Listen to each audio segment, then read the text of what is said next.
Been going through it again. Don't know what to believe.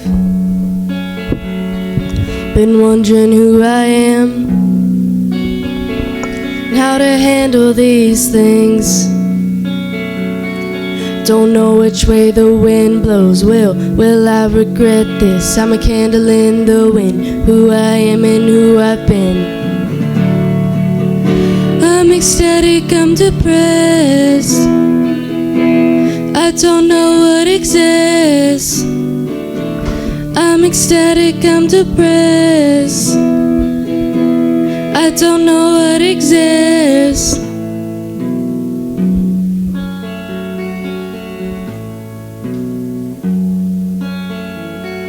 You like to play pretend. What goes on in your mind? Just another Friday night. What must I sacrifice? Don't know which way the wind blows. Will I regret this? I'm a candle in the wind, who I am and who I've been. I'm ecstatic, I'm depressed. I don't know what exists. I'm ecstatic, I'm depressed. I don't know what exists. I'm ecstatic, I'm depressed. I don't know what exists. I'm ecstatic, I'm depressed. I don't know what exists.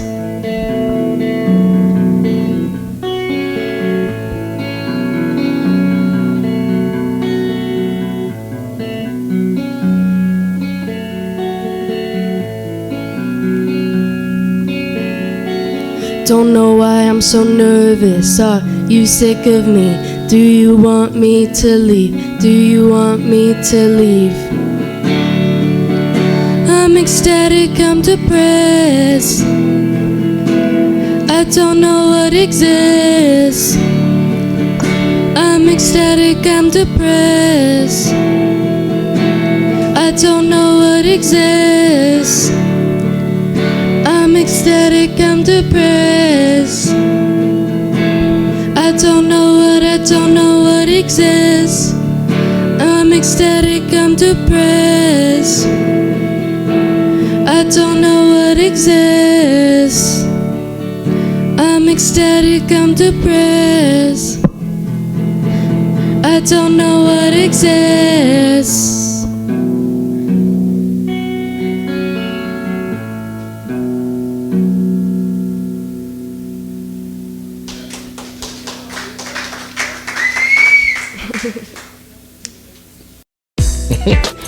They still hadn't stopped. Watched them a couple times and everything. No, didn't do that. All right. So, Jett, welcome to the show. Thank you. Yeah. So much of a pleasure to watch you and listen to you.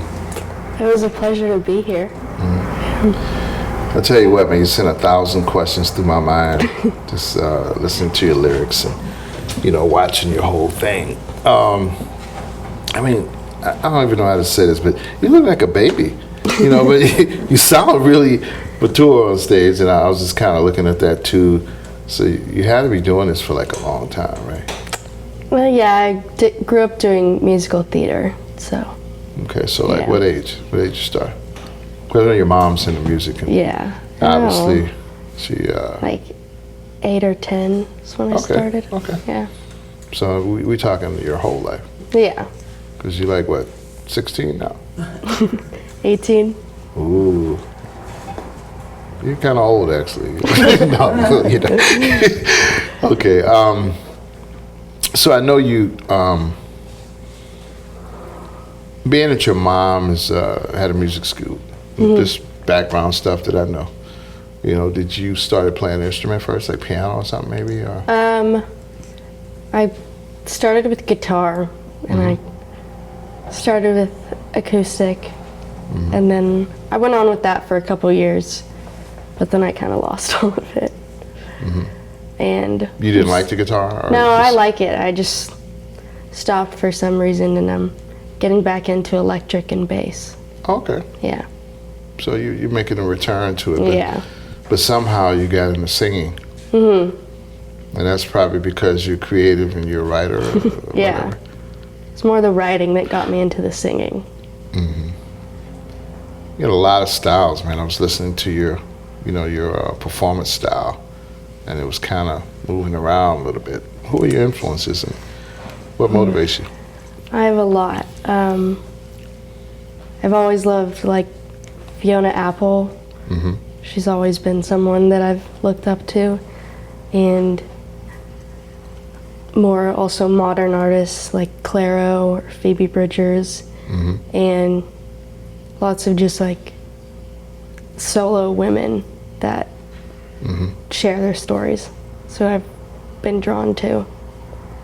Yeah, I noticed you had some kind of story thing going on in your stuff, City Angels and a couple different things. So, I mean, is your stuff like realism, or is it just? Yeah, it's mainly like just parts of my life that I write down and put into this art form. Very cool. So, I know you've gone through some things. You know, that's just my instinct by listening to you. What is the? I mean, you know, your mom, your dad. You talked about your sister a little bit. Yeah. My dad passed away my freshman year of high school, so that was like a difficult thing. And then I've had a lot of ups and downs with friends after that, because it's just hard trying to figure out how to deal with a friend who's going through that. And I've also had my ups and downs with my sister, but she just got home from college, and we're like best friends now. And Awesome. Yeah. So that energy, that hurt, that pain, did that influence or affect your music in any kind of way? 100%. It's what really pushed me into like writing music. Trying to figure out how to like express my emotions was very difficult for me. So I started journaling, and that turned into like poetry, which turned into songwriting, and that's how I felt most safe putting those feelings in. So that was sort of like your outlet. Yeah. A really intimate place to fall where you could just be and do and just capture, and you know. Yeah, exactly. Did it help you, like to go through that experience and be able to have that outlet, or? Yeah, it's definitely just like being able to put my thoughts somewhere else made them stop spinning in my head. So your take on the whole thing in terms of the arts, the music, and the personal, and all that stuff. I mean, do you like group it all together, or you separate it and then put it together, or what is it? How does it feel to you when you relating to it all?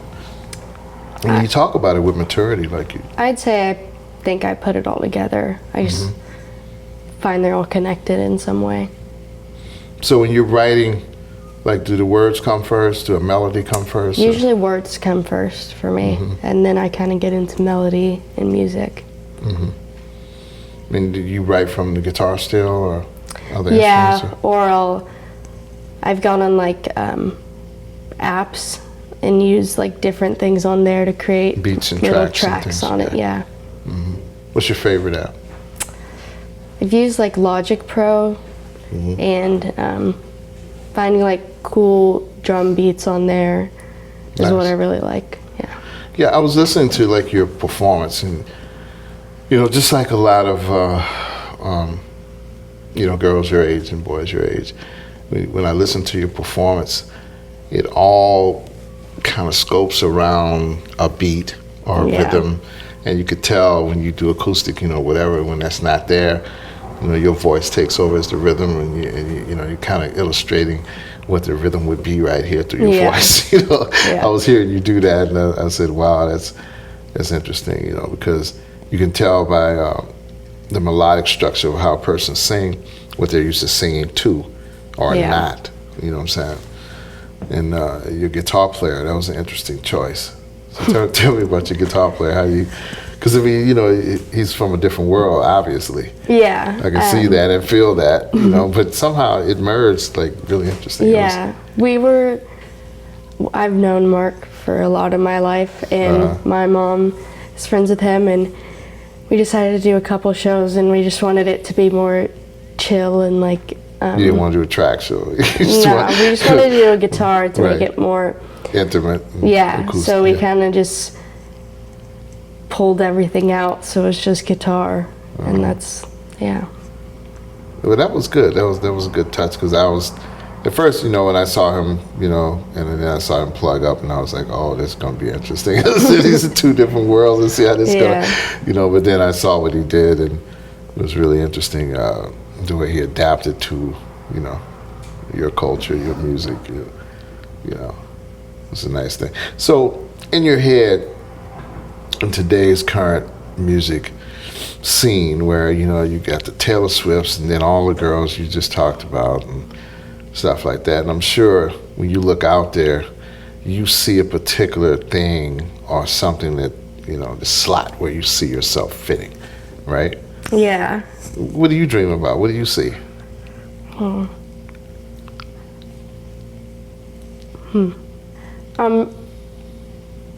Not like a big superstar, more just you don't see the star machine. No.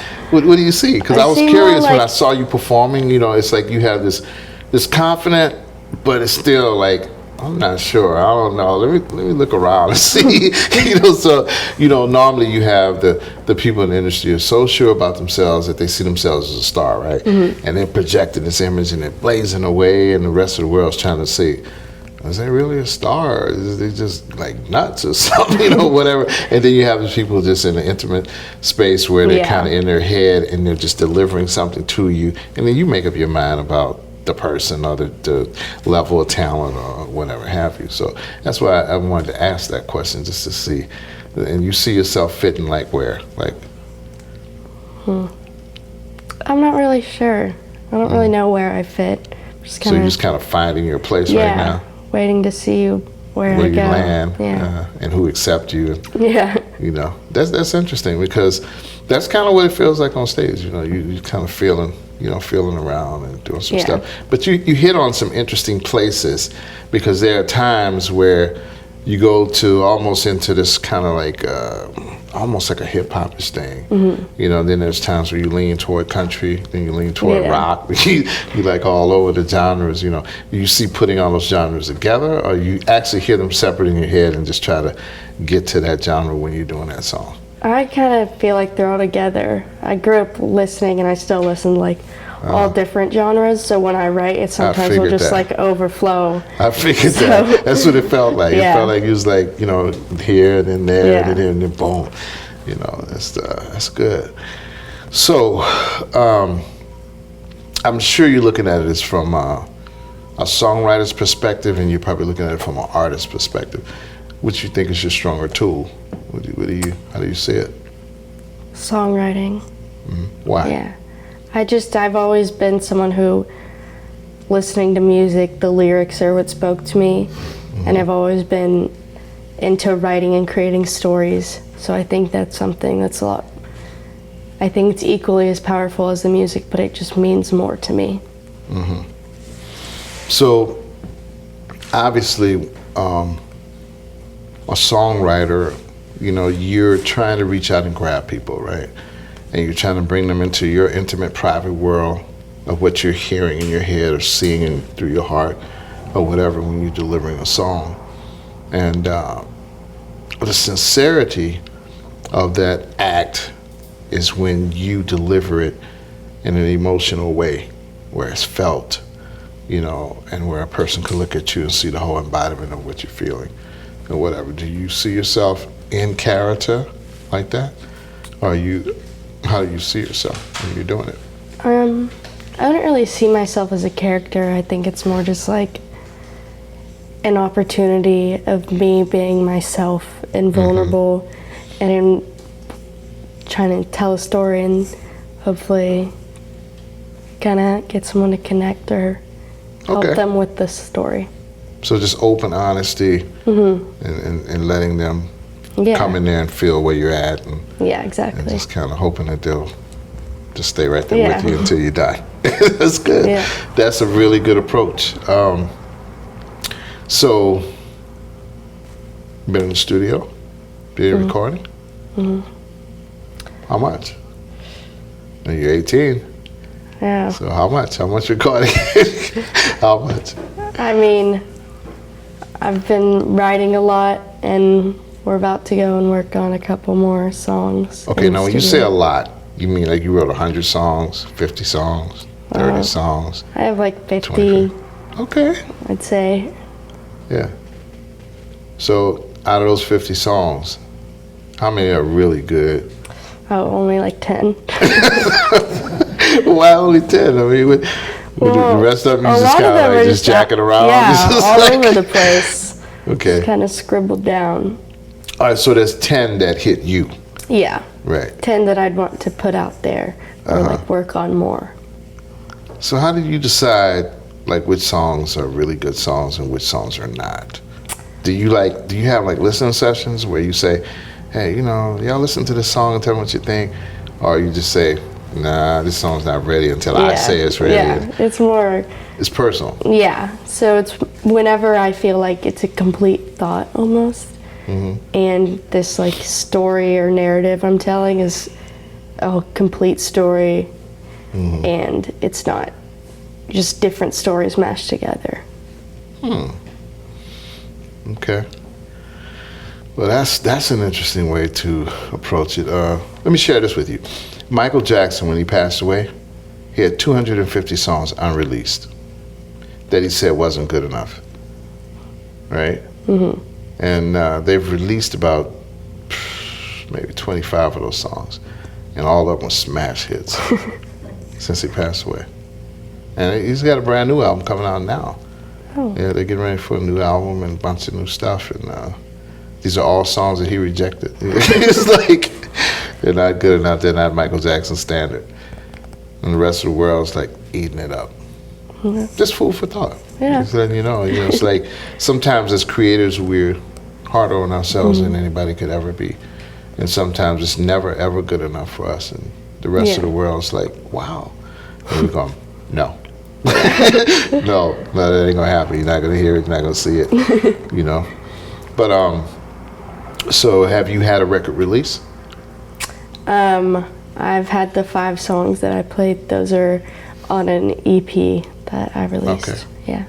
And are you like signed to a label, or are you No. self-produced? Or? I mean, I've worked with some family friends who are in their own bands, and we just kind of go to Denton, Texas, or Nashville, and we make the songs and record them all together. Okay. So y'all do like demo studios and stuff like that, Yeah. or you actually have real producers come in and produce a record, or? I mean, they produce their own stuff, so I just work with them for them to produce mine. Okay. Don't know why I'm so nervous. Are you sick of me? Do you want me to leave?